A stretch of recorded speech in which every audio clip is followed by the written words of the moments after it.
ನೋಡ್ತಾ ಇದ್ದೀರಾ ಸಾಧಕರ ಮಾತು ಯೂಟ್ಯೂಬ್ ಚಾನಲ್. ನಾನು ನಿಮ್ಮ ಅಶ್ವಿನಿ ಗೌಡ.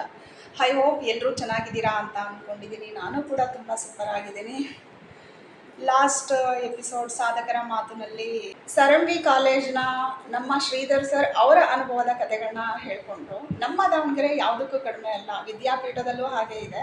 ಇವತ್ತಿನ ನಮ್ಮ ಸಾಧಕರು ಹೋಟೆಲ್ ಉದ್ಯಮಿ ಅಂತ ಹೇಳ್ಬೋದು. ಅದ್ರ ಜೊತೆಗೆ ಅಖಿಲ ಭಾರತ ವೀರಶೈವ ಹಿಂದೂ ಮಹಾಸಭಾದ ರಾಷ್ಟ್ರೀಯ ಉಪಾಧ್ಯಕ್ಷರು ಶ್ರೀ ಅಣಬೇರು ರಾಜಣ್ಣ ನಮ್ಮ ಸಾಧಕರ ಮಾತು ವೇದಿಕೆಯಲ್ಲಿದ್ದಾರೆ. ಬನ್ನಿ ಅವರ ಅನುಭವದ ಬುತ್ತಿನ ಒಂದೊಂದೇ ಎಳೆಯಾಗಿ ನಮ್ಮ ಮುಂದೆ ಇಡ್ತಾರೆ, ಕೇಳೋಣ.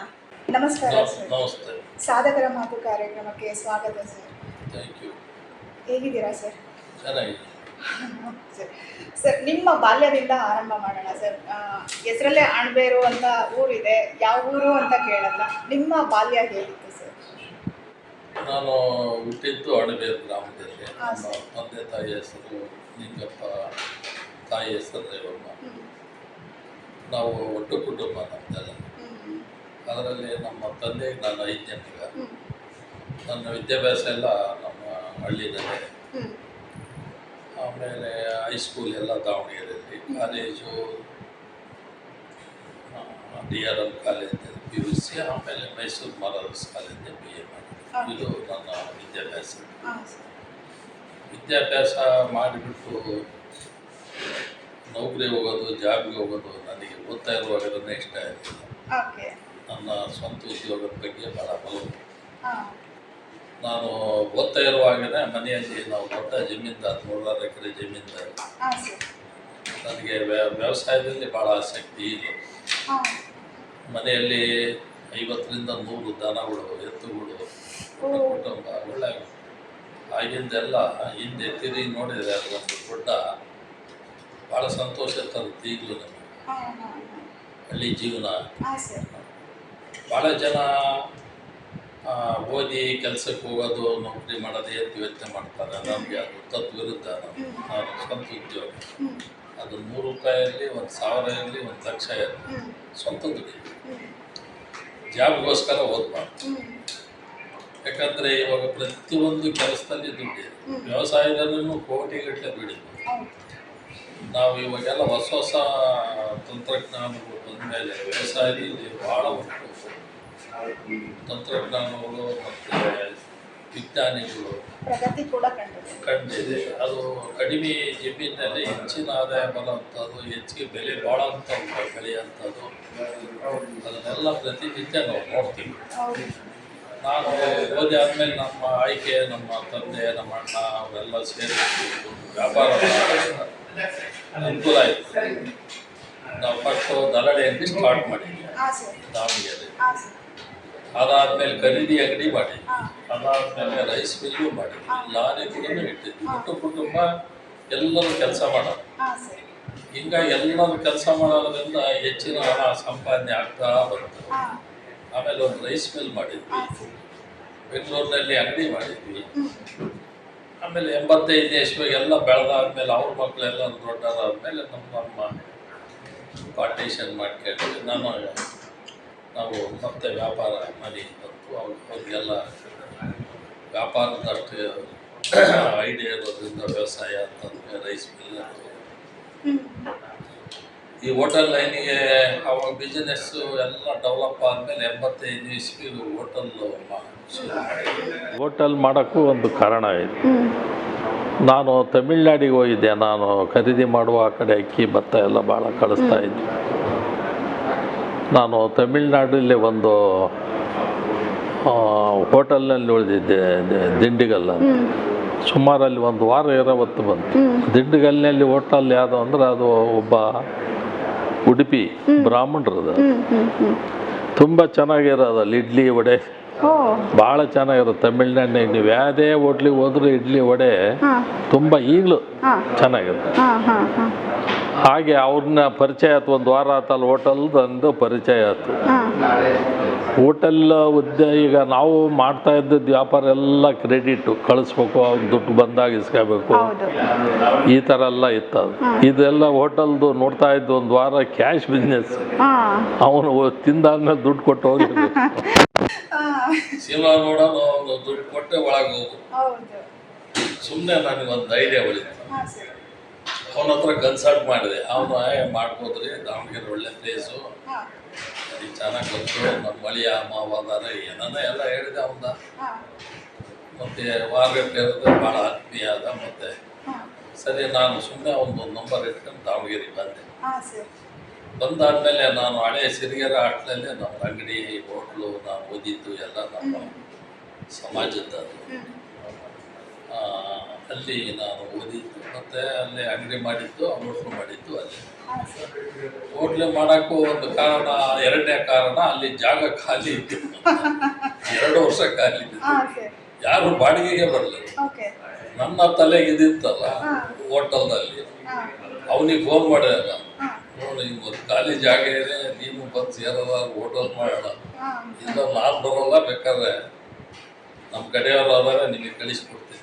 Okay sir. ಸರಿ ಕಳಿಸಿದ್ರು. ಅವರಿಂದ ಎಲ್ಲ ಮಾಹಿತಿ ತೊಗೊಂಡು ಅವ್ರನ್ನೊಂದು ಜನ ಕೊಟ್ಟರು, ಒಂದು ಮ್ಯಾನೇಜರು ಕೊಟ್ಟ. ಹಂಗಾಗಿ ನಾವು ಹೋಟೆಲ್ ಧೈರ್ಯವಾಗಿ ಅದನ್ನು ಸ್ವಲ್ಪ ರಿನೋವೇಷನ್ ಮಾಡ್ಕೊಂಡು ಸ್ಟಾರ್ಟೇ ಮಾಡಿದ್ವಿ. ಸರ್ ಆರಂಭದ ದಿನಗಳು ಹೇಗಿತ್ತು ಸರ್? ಹೋಟೆಲ್ ಆರಂಭದ ದಿನಗಳು ನನಗೇನು ಅನಿಸ್ಲಿಲ್ಲ. ಯಾಕೆಂದ್ರೆ ಅಷ್ಟು ವರ್ಷ ನೀವು ರೈಸ್ ಮಿಲ್ಲು, ದಲ್ಲಾಳಿ ಅಂಗಡಿ ಅಂತ ಹೇಳಿ ಯಾವುದೇ ಮಸಾಜ್ ಮಾಡಲಿ, ಏನೇ ಮಾಡಲಿ, ಬಿಸ್ನೆಸ್ಸು ಇವರೇ ಆಸಕ್ತಿ ಮೊದಲು, ಓಕೆ, ಇಂಟ್ರೆಸ್ಟ್, ಹಾಂ, ಆಮೇಲೆ ಸಾಧನೆ ಮಾಡಿ. ಹೇಗೆ ಅಂದರೆ ಇವತ್ತು ನಾವೊಂದು ಬೀಜ ಬಿತ್ತಿದರೆ, 10 ಬೀಜ ಬಿತ್ತಿದರೆ 3 ತಿಂಗಳಿಗೆ ಫಲ ಬರುತ್ತೆ. ಹೌದು, ಹಿಂದಿದ್ರೆ 6 ತಿಂಗಳು, 1 ವರ್ಷಕ್ಕೆ ಬರೋದು. ಹಾಂ, ತೆಂಗು ಅಡಿಕೆ ಹಾಕಿದ್ರೆ ಅವೆಲ್ಲ 10 ವರ್ಷಕ್ಕೆ ಬರೋದು. ಮೊದಲು ಬೀಜ ಹಾಕ್ಬೇಕು. ಕರೆಕ್ಟ್. ಆ ರೀತಿ ಮೊದಲು ನಾನು ಸ್ಥಾಪನೆ ಮಾಡಿದೆ. ಅದು ಏನಾರ ಬರಲಿ, ನಮ್ಗೆ ಅವತ್ತಿಂದ ಇವತ್ತಿನವರೆಗೆ ಹೋಟೆಲ್ನಾಗ ಏನು ತೊಂದರೆನೇ ಆಗಿಲ್ಲ. ಅದೇನು ಅನುಗ್ರಹನ ನನಗಂತೂ ಗೊತ್ತಾಯಿಲ್ಲ. ಹಾಂ ಸರ್. ಕೆಲಸಗಾರರಿಂದ ಆಗಲಿ ಇದಾಗಲಿ ಸುಮಾರು 40 ವರ್ಷ ಆಯ್ತು ನಾನು ಹೋಟೆಲ್ನಾಗ. 40 ವರ್ಷ. 85ನೇ ವಯಸ್ಸೇ, 85ನೇ ಇಸ್ವಿ ಸ್ಟಾರ್ಟ್ ಮಾಡಿದ್ದು, 40ನೇ ವರ್ಷ. ಓಕೆ. ಅಲ್ಲಿ ನಾವು ಹೋಟೆಲ್ ಸ್ಟಾರ್ಟ್ ಮಾಡಿದ್ರೆ 4 ರೂಪಾಯಿ ಇತ್ತು ಊಟ. ಇವತ್ತು ನಮ್ಮ ರೆಸಾರ್ಟ್ 400 ರೂಪಾಯಿ ಇದೆ. ಆಗಿನ ಸ್ಥಿತಿ ಆಗಿತ್ತು, ರೇಟ್ ಕಡಿಮೆ ಇತ್ತು ಅಂತ, ಟೇಸ್ಟ್ ಇರೋದು, ಬೆಳೆದರ ಅಂಥದ್ದು ಇರೋದು. ಈಗೆಲ್ಲ ಮತ್ತೆ ಟೇಸ್ಟು ಅಂತಾರೆ ಜನ. ಏನಂತ ಟೇಸ್ಟ್ ಆದರೂ ಟೇಸ್ಟ್ ಕೊಡಬೇಕು, ಕ್ಲೀನ್ ಇರಬೇಕು. ಈ ಹೋಟೆಲ್ ಇಂಡಸ್ಟ್ರಿನೇ ಫಸ್ಟ್ ಏನಂದ್ರೆ ಫಸ್ಟ್ ಕ್ಲೀನ್ ಇರಬೇಕು, ತಿನ್ನ ಆಹಾರ ರುಚಿ ಇರಬೇಕು.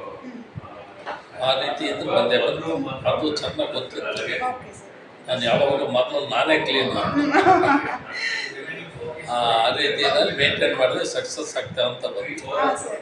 ಆ ರೀತಿ ನಾನು ಹೋಟೆಲ್ಲು ಹಂತವಾಗಿ ಅಲ್ಲಿ ಸ್ವಲ್ಪ ವ್ಯಾಪಾರ ಕಡಿಮೆ ಇದ್ದು ನಡೆಯೋದು, ಲಾಭ ಕಡಿಮೆ ಇತ್ತು.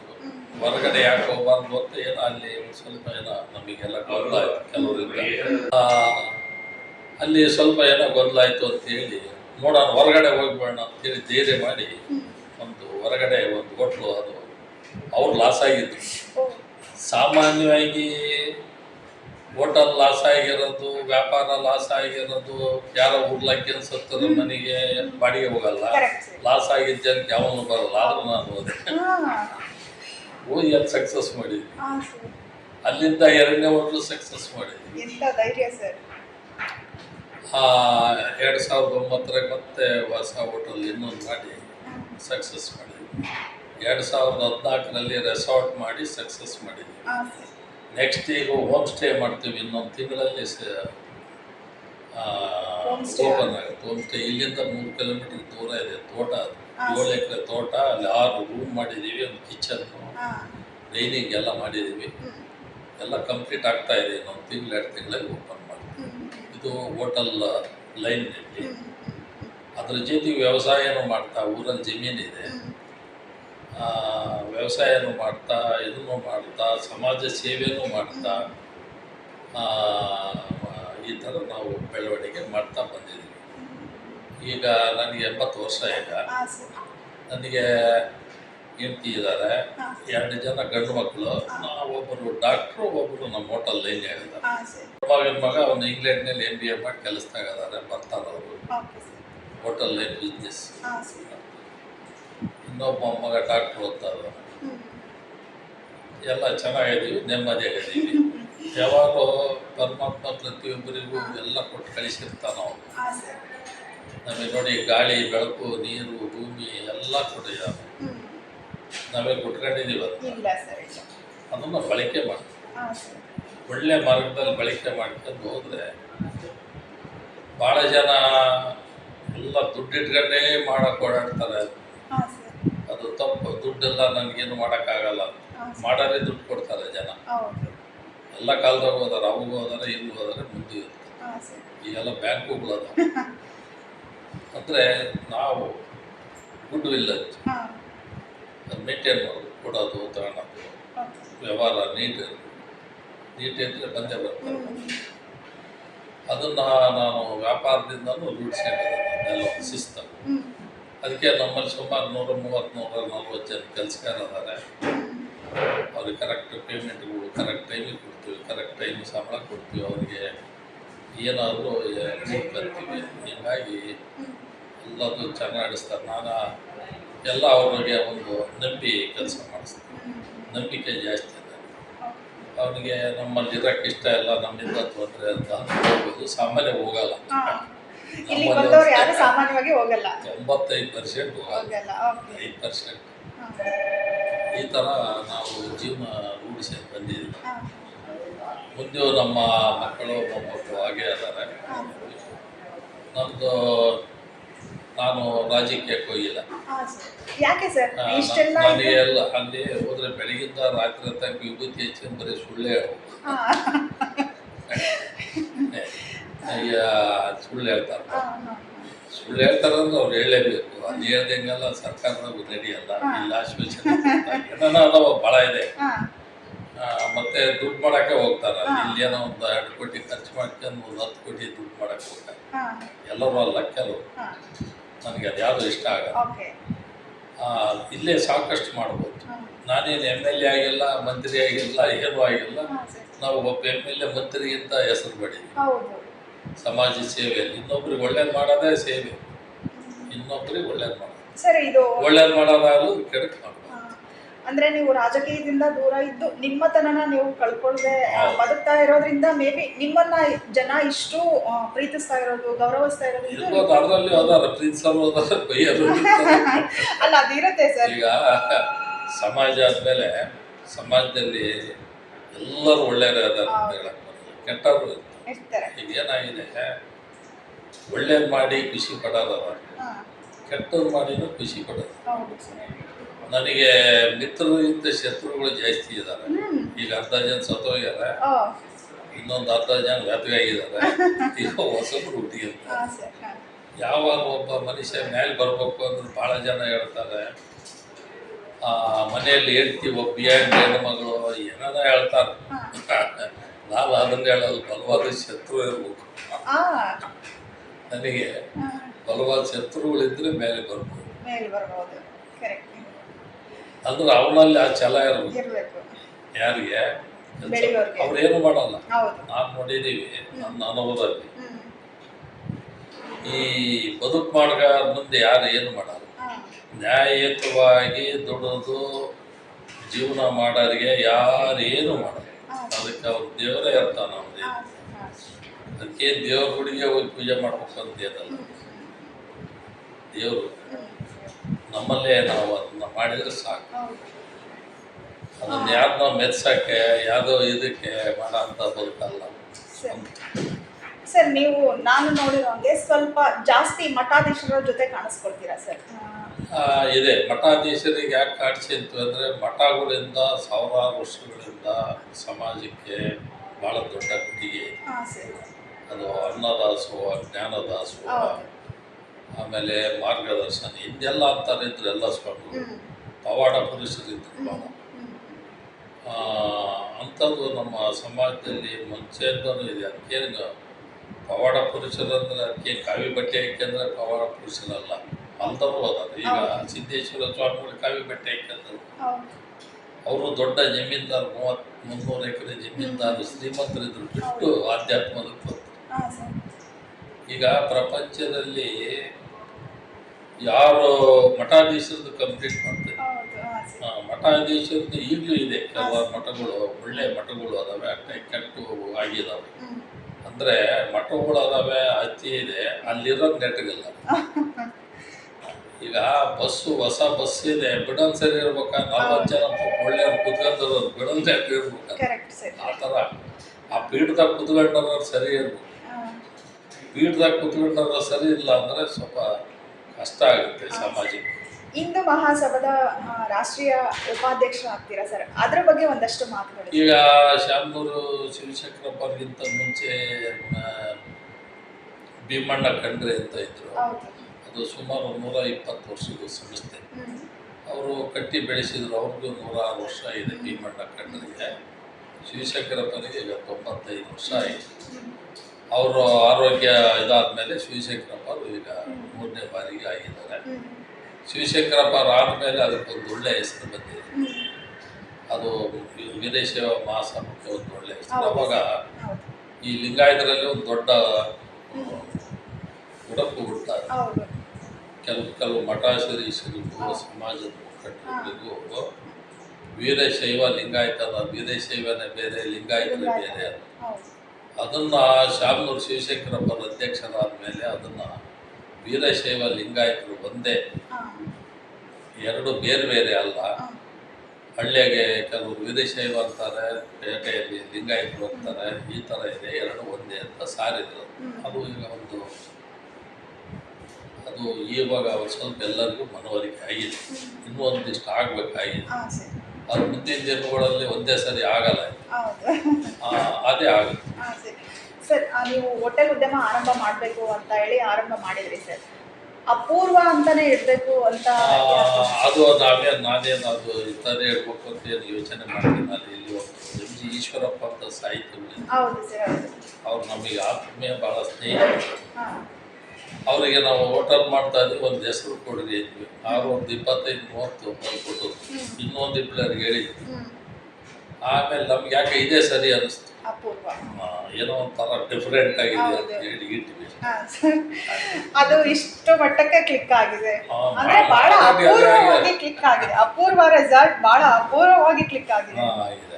ಇದೆ, ಆ ಥರ ಇದೆ. ಅದು ಎಲ್ಲ ಕಡೆ ಸ್ವಲ್ಪ ಹೆಸರಾಗಿದೆ. ಇಲ್ಲಿ ಹಂಗಿದೆ, ಅದಕ್ಕೆ ಹೆಸರಾಗಿದೆ. ಹಂಗಿರ್ಬೇಕು, ಇಲ್ಲಿ ಹಂಗೆ ಮಾಡಬೇಕು. ಸರ್, ಈಗ ಹೋಟೆಲ್ ಉದ್ಯಮಕ್ಕೆ ಹೊಸದಾಗಿ ಬರೋವಂಥವ್ರಿಗೆ ಏನಾದರೂ ಟಿಪ್ಸ್ ಕೊಡೋದಾದ್ರೆ ಏನು ಟಿಪ್ಸ್ ಕೊಡ್ತೀರಾ ಸರ್? ಅವರು ಭಾಳ ಒಟ್ಟು ಜನ ಈಗ ನಾವು ಮಾಡಿದ್ದೀನಿ, ಚೆನ್ನಾಗಾಗಿದ್ದೀನಿ ಸುಮ್ಮನೆ ಎಲ್ಲರೂ ಮಾಡ್ತಾ ಹೊರಟಿದ್ರು. ಇನ್ನೊಬ್ರು ಅವರು ಮಾಡಿದೆ ಅಂತೇಳಿ ಅವರು ಮಾಡ್ತಾ ಇದ್ದಾರೆ. ದಾವಣಗೆರೆ ಏನೋ ಅಂತ ಭಾರಿ ದೊಡ್ಡ ನಗರ ಅಲ್ಲ. ಆ ನಗರದಾಗ ಜನಕ್ಕಿಂತ ಜಾಸ್ತಿ ಹೋಟ್ಲಾಗಿಲ್ಲ. ಅದೇನು ಇತ್ತೀಚಿನ ದಿನಗಳಲ್ಲಿ ಎಲ್ಲ ಏನಾಗಿದೆ, ಸ್ವಲ್ಪ ನಾವು ಹೋಟ್ಲು ಮಾಡಿದ್ರೆ ಜನ ಹೋಟ್ಲಿಗೆ ಬರ್ತಾರಲ್ಲ, ಹೆಂಡತಿ ಮಕ್ಕಳು ಕರ್ಕೊಂಡು. ಈಗೆಲ್ಲ ಹೆಂಡತಿ ಮಕ್ಕಳು ಕರ್ಕೊಂಡೇ ಹೋಟ್ಲಿಗೆ ಹೋಗೋದು ಜಾಸ್ತಿ. ಸ್ವಲ್ಪ ಆ ಥರ ಕಲ್ಚರ್ ಇದೆ, ಬದಲಾವಣೆ ಆಗಿದೆ. ಆವಾಗ ಖರ್ಚು ಮಾಡೋಕೆ ಕಾರಣ ಇರ್ತದೆ. ಈಗ ಜನರಿಗೆ purchasing capacity, earning and spending ಅಂತೀವಿ, ದುಡಿತಾರೆ, ಚೆನ್ನಾಗಿ ಖರ್ಚು ಮಾಡ್ತಾರೆ. ಆ ಥರ ಆಗಿ ಸ್ವಲ್ಪ ವ್ಯಾಪಾರಗಳೆಲ್ಲ ಆಗ್ತದೆ. ಅಂದರೆ ಅವ್ರು ಹೆಂಗೆ ಮಾಡ್ತಾರೆ, ಟೇಸ್ಟ್ ಮಾಡ್ತಾರೆ, ಹೆಂಗೆ ಕ್ಲೀನ್ ಇರ್ತಾರೆ ಅನ್ನೋದು.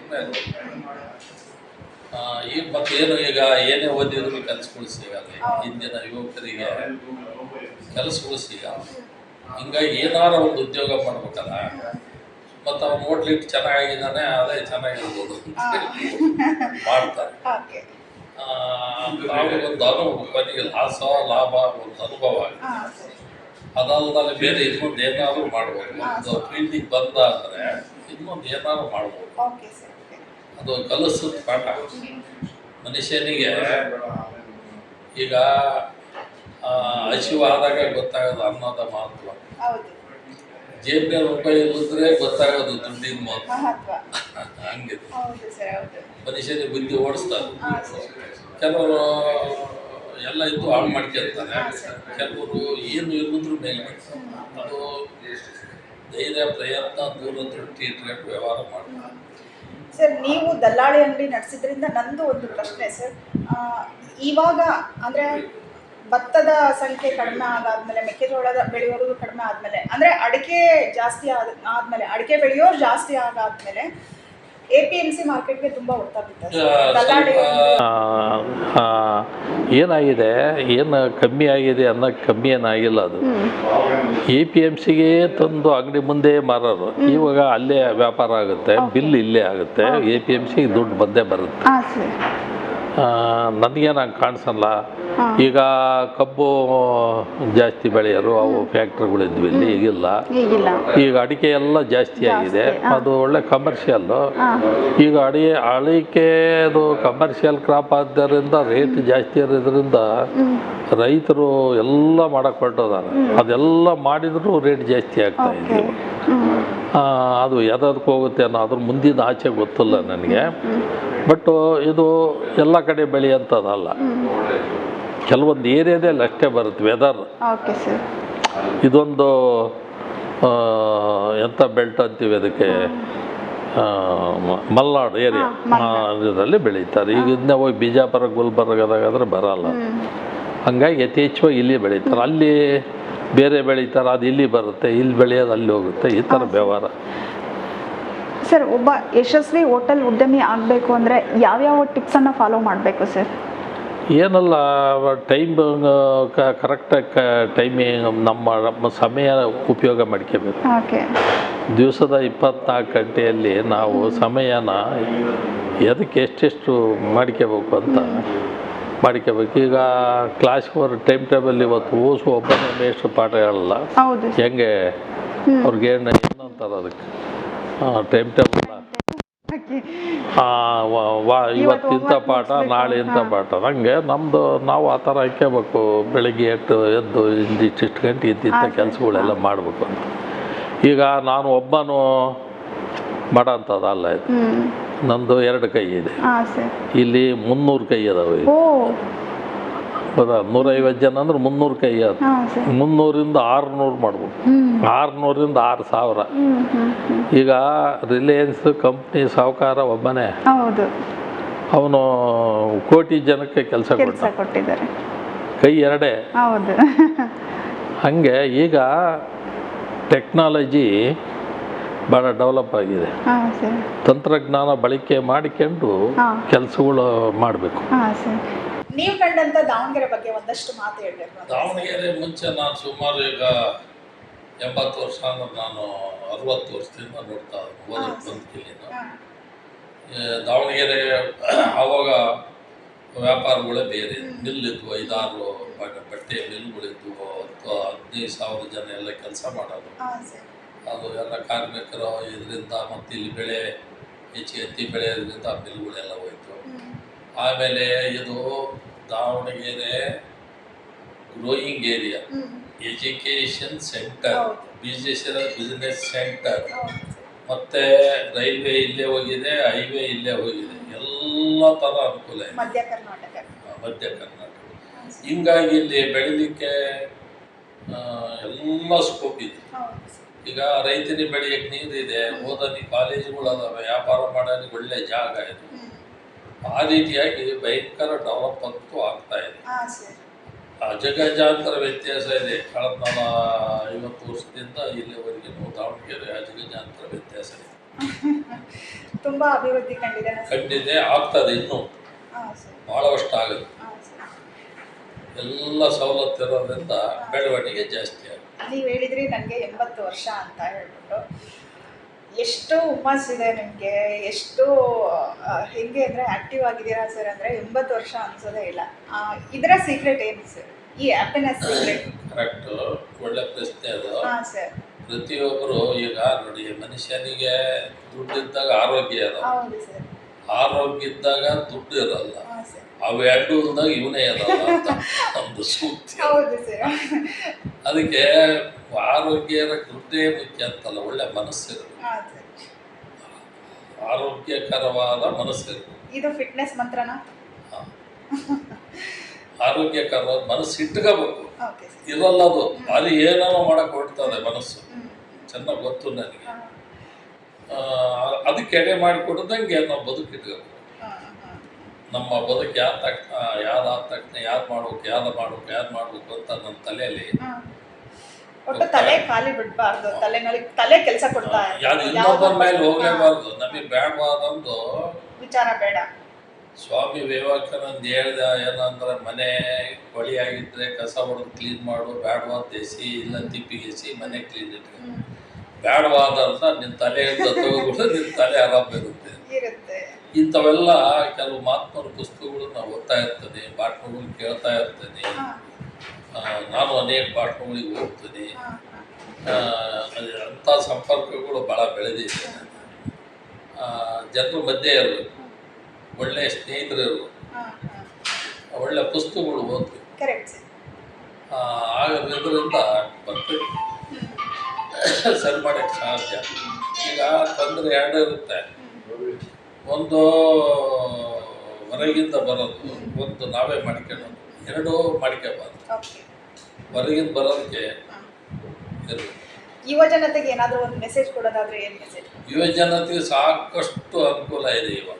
ಈಗ ಯಾವ ದೇಶಕ್ಕೆ ಹೋಗ್ಬೇಕಾದ್ರೂ ಓದಿ ದುಡಿಬೋದು. ಇಲ್ಲೇ ಇರ್ಬೇಕು, ಊರಾಗೆ ಇರ್ಬೇಕು, ಅಣಬೇರಾಗ ಅನ್ನೋದು ಹೋತು. ನಾವು ಅಣಬೇರಿಂದ ಇಲ್ಲಿ ಬರೋಕೆ ಇಡೀ ದಿವಸ ಬೇಕಾಗಿತ್ತು. ಸೈಕಲ್ ಒಂದು ಬಸ್ ಇತ್ತು. ಈಗ ದಾವಣಗೆರೆ ಬಸ್ ಸ್ಟ್ಯಾಂಡೇ ಜನ ಇರಲ್ಲ. ಬೆಂಗಳೂರು ಏರ್ಪೋರ್ಟ್ನಾಗ ಹೋದ್ರೆ 24 ಗಂಟೆ ಗಿಜಿ ಅಂತದೆ. ಪ್ರಪಂಚ ಅಂತ 4 ಗಂಟೆಗೆ, 8 ಗಂಟೆಗೆ, 10 ಗಂಟೆಗೆ ಈಗ ಯಾವ ದೇಶಕ್ಕಾರ ಹೋಗ್ಬೋದು. ಎಷ್ಟೋ ಜನ ಬೆಂಗಳೂರಿನವ್ರು ಬೆಳಿಗ್ಗೆ ಹೋಗಿ ಸಾಯಂಕಾಲ ವಾಪಸ್ ಬರ್ತಾರೆ. ವ್ಯಾಪಾರ ತಂತ್ರಜ್ಞಾನದಿಂದ ಭಾಳಷ್ಟು ಬದಲಾವಣೆಗಳೆಲ್ಲ ಆಗ್ತಾಯಿದೆ. ಆ ಬದಲಾವಣೆ ಮಾಡಿಕೊಳ್ಳೋದ್ರಲ್ಲೇ ಇರೋದು ನಾವು ಮೇಲೆ ಬರೋದು. ಇದನ್ನ ಸರಿಯಾಗಿ ಬಳಸ್ಕೊಳ್ತಾ ಇದ್ದಾರೆ ಸರ್? ಬಳಸಂತದ ಈಗಿನ ಯುವಕರು. ಅದಕ್ಕೆ ಹಿಂದೆ ಎಲ್ಲ ಈಗ ಒಬ್ಬ ಬಡವ 5 ಎಕರೆ ಜಮೀನಿತ್ತು, ಏನು ಆಗಲಿಲ್ಲ, ಮಗನ ಓದಿಸ್ಬೇಡ, ಅವ್ನು ಸಾಫ್ಟ್ವೇರ್ ಇಂಜಿನಿಯರ್ ಆದ, ಅಮೇರಿಕಕ್ಕೆ ಹೋದ, ಅವ್ರು ದೊಡ್ಡ ಶ್ರೀಮಂತ ಆಗ್ಯಾರ. ಈಗಲೂ ಹೋಗ್ತಾರೆ, ಈಗ ಓದಿಸಿದ್ದಾರೆ. ಈಗ ನಮ್ಮ ನಾಗ್ನೂರನ್ನೊಬ್ಬ ಅವನ ಹೆಸರು ಮರ್ತವ್ಯ ಹಾಲು ಮಾರ್ತದ, ಅವ್ನ ಮಗ ಅಮೇರಿಕದಾಗ ಅದ. ಇವನು ಅಮೇರಿಕಕ್ಕೆ ಹೋಗಿ ಬಂದ, ಅವ್ನಿಗೊಂದ್ಸರಿ ಬೈದಿದ್ದೆ ನಾನು. ಆಗಲ್ಲ ಪ್ಲೀಸ್ ಕೇಳ್ತೀಯ ಮುಳಿ ಮನೆ ಅಂತ ಬೈದ್ಬಿಟ್ಟಿದ್ದು. ಅವನು ಮನೆ ಅಮೇರಿಕದಾಗ ಅದ, ನನ್ನ ಮಗ ನಿನಗೆ ದುಡ್ಡು ಬೇಕಾ ಅಂತ ಬಂದಿದ್ದ ನನ್ನ ಹತ್ರ. ಮಾಡಕ್ಕೆ ಸಾಧ್ಯ ವಿಚಾರ ಹೇಳು ಸುಮ್ಮನೆ ಅಂತ. ಹಂಗೆ ಈಗಲೂ ಅನುಕೂಲ ಬೇಕಾದಷ್ಟು ಇದೆ. ಕೆಲಸ ಮಾಡಬೇಕು. ವ್ಯವಸಾಯದಲ್ಲೂ ಇದೆ, 2-4 ದನ ಕಟ್ಟೋದ್ರಲ್ಲೂ ಇದೆ. 4 ಹಸು ಕಟ್ಕೊಂಡು ದಿವಸ ಹಾಲು ಮಾರಿ ದುಡಿಬೋದು. ಕೆಲಸ ಮಾಡಿ, ಅದೇ ಭಾಳ ಮುಖ್ಯ. ಮಾಡಲ್ಲ ಕೆಲಸ ಮಾಡಿ ಎಲ್ಲ ಸ್ನೋ ಪೌಡ್ರ್ ಹಚ್ಕೊಂಡು ಫ್ಯಾನ್ ಕೆಳಗೆ ಕುತ್ಕೊಂಡು ಕೆಲಸ ಮಾಡೋದು ಬರಲ್ಲ. ಇದು ಯಾವುದು ಬೇರೆ ದೇಶದಾಗ ಇಲ್ಲ. ಅಲ್ಲೆಲ್ಲ ಪ್ರಾಜೆಕ್ಟ್ ವರ್ಕ್ ಕೊಡ್ತಾರೆ, ಕೆಲಸ ಮಾಡಿ ಅಷ್ಟು ಕೆಲಸ ಮಾಡಿದ್ರೆ ಅಷ್ಟು ದುಡ್ಡು. ಬೇರೆ ದೇಶಕ್ಕೆ ಹೋದ್ರೆ 1 ಗಂಟೆಗೆ ಬಂದಿರಿ, ಇಲ್ಲಿ ದಿವಸಕ್ಕೆ ಐತಿ, ಮಾಡೋದ್ರು ಐತಿ. ಇದೆ ಕೆಲಸ ಮಾಡೋರಿಗೆ ಸಾಕಷ್ಟು ಕೆಲಸ ಇದೆ. 150 ಕೋಟಿ ಜನಸಂಖ್ಯೆ ಇದೆ. ಇವತ್ತು ತೋಟದಲ್ಲಿ ಒಬ್ಬ ನೀರು ಬಿಡಕ್ಕೆ ಒಬ್ಬ ಕೆಲಸಗಾರ ಸಿಗಲ್ಲ. ಯಾಕಂದ್ರೆ ಕೆಲಸ ಮಾಡಿದ್ರೆ ಭಾಳ ಇದಕ್ಕೆಲ್ಲ ಸರ್ಕಾರನೇ ದೊಡ್ಡ ದುಡ್ಕಂದು ತಿಂದಾರಿಗೆ ಮೋಸ ಮಾಡ್ತಾ ಇದೆ. ಇಂಥವೆಲ್ಲ ಹಂಚಬಾರ್ದು. ಜನಕ್ಕೆ ಉದ್ಯೋಗ ಸಿಗಂತದ ಮಾಡಬೇಕು. ಉದ್ಯೋಗ ಸಿಗ್ಬೇಕು, ಫ್ರೀ ಕೊಡಬಾರ್ದು. ಹೋಮ್ ಸ್ಟೇ ಬಿಟ್ಟು ಮತ್ತೆ ಬೇರೆ ಏನಾದರೂ ಪ್ರಾಜೆಕ್ಟ್ಸ್ ಇದೆಯಾ ಸರ್? ಏನು ಅದೆಲ್ಲ ಮೇಲೆ ಸ್ಟ್ಯಾಂಡ್ ಮಾಡಿದ್ಮೇಲೆ ನಮ್ಮ ಮೊಮ್ಮಗ ಬಂದ್ಮೇಲೆ ಇಂಥವು ನಾವು ಈ ಲೈಫ್ನಾಗದೀವಿ ಮಾಡ್ತಾ ಹೋಗೋದು. ಈಗ ಅವ್ರು ಅಲ್ಲೆಲ್ಲ ಓದಿ ಬಂದಾರೆ, ಅಲ್ಲಿ ಏನೇನಿದೆ ಅಂತ ನೋಡಿ ಇನ್ನೊಂದು ಏನೆಲ್ಲ ಮಾಡ್ಕೊಂತ ಹೋಗೋದು. ನಿಮ್ಮ ಅಪೂರ್ವ ರೆಸಾರ್ಟು ಬೇರೆ ಹೋಟೆಲ್ಗಳಿಗಿಂತ ಅಥವಾ ಬೇರೆ ರೆಸಾರ್ಟ್ಗಳಿಗಿಂತ ಎಷ್ಟು ವಿಭಿನ್ನವಾಗಿದೆ ಸರ್? ನಮ್ಮಲ್ಲಿ ಇರೋಂಥದ್ದು ಇದು ಅಪೂರ್ವ ರೆಸಾರ್ಟು ನ್ಯಾಷನಲ್ ಹೈವೇನಲ್ಲಿದೆ. ಆಮೇಲೆ ಇದು 11 ಎಕರೆ ಇದೆ. ಅದರಲ್ಲಿ ನಾವು ರೆಸ್ಟೋರೆಂಟು ಮಾಡಿದ್ದೀವಿ, 40 ರೂಮ್ಗಳಿದೆ, ಮತ್ತು ಕನ್ವೆನ್ಷನ್ ಹಾಲ್ ಇದೆ, ಆಮೇಲೆ ಬೋರ್ಡ್ ರೂಮ್ ಇದೆ. ನಮ್ಮಲ್ಲಿ ಸ್ವಿಮ್ಮಿಂಗ್ ಪೂಲ್ ಇದೆ, ರೈನ್ ಡ್ಯಾನ್ಸ್ ಇದೆ, ಮಕ್ಕಳಿಗೆ ಆಟ ಆಡೋಕ್ಕೆ ಬೇಕಾದಷ್ಟು ವಿಶಾಲವಾದ ಜಾಗ ಇದೆ. ಮದುವೆ ಮಾಡೋರಿಗೆ 1,000 ಕಾರ್ ಬಂದರೂ ನಿಲ್ಲಿಸೋ ಅಂಥ ಒಂದು ಪಾರ್ಕಿಂಗ್ ಇದೆ. ಈ ಥರ ವ್ಯವಸ್ಥೆ ದಾವಣಗೆರೆಗೆ ಎಲ್ಲಿ ಇಲ್ಲ. ಯಾರ್ದೂ ಇಲ್ಲ. ಅದು ಛತ್ರಗಳ ವ್ಯವಸ್ಥೆ ಬೇರೆ, ನಮ್ಮ ರೆಸಾರ್ಟ್ ವ್ಯವಸ್ಥೆನೇ ಬೇರೆ. ಇದು ಹೈಲಿ ಸ್ಟ್ಯಾಂಡರ್ಡ್ ಜನ ಇಲ್ಲೆಲ್ಲ ಬಂದು ಹೌದು. ಮದುವೆಗಳು ಮಾಡ್ಕೊಂತಾರೆ. ಅದು ನಮ್ಮ ಸ್ಪೆಷಲ್. ಸರ್, ಇಷ್ಟೊತ್ತು ನಿಮ್ಮ ಅನುಭವದ ಮಾತುಗಳು, ಆಮೇಲೆ ನಿಮ್ಮ ಯಶಸ್ಸಿನ ಗುಟ್ಟನ್ನು ಒಂದಷ್ಟು ನಮ್ಮ ಜೊತೆ ಹಂಚ್ಕೊಂಡಿದ್ದಕ್ಕೆ ನಿಮಗೆ ನಮ್ಮ ಸಾಧಕರ ಮಾತು ಕಡೆಯಿಂದ ತುಂಬ ಹೃದಯದ ಧನ್ಯವಾದಗಳು. ನಮಸ್ಕಾರ. ಕೇಳಿದ್ರಲ್ಲ ಇಷ್ಟೊತ್ತು ಯಶಸ್ವಿ ಪುರುಷ ಏನೆಲ್ಲ ಮಾಡ್ಬೋದು, ಏನೆಲ್ಲ ಸೀಕ್ರೆಟ್ನ ಅಳವಡಿಸ್ಕೋಬೋದು ಅಂತ ಹೇಳ್ಬಿಟ್ಟು ಇವತ್ತಿನ ನಮ್ಮ ಅಣಬೇರು ರಾಜಣ್ಣ ಅವರು ಹೇಳಿದ್ದಾರೆ. ಮತ್ತೆ ಮುಂದಿನ ಸಾಧಕರೊಂದಿಗೆ ಭೇಟಿ ಆಗ್ತೀನಿ. ನಮಸ್ಕಾರ.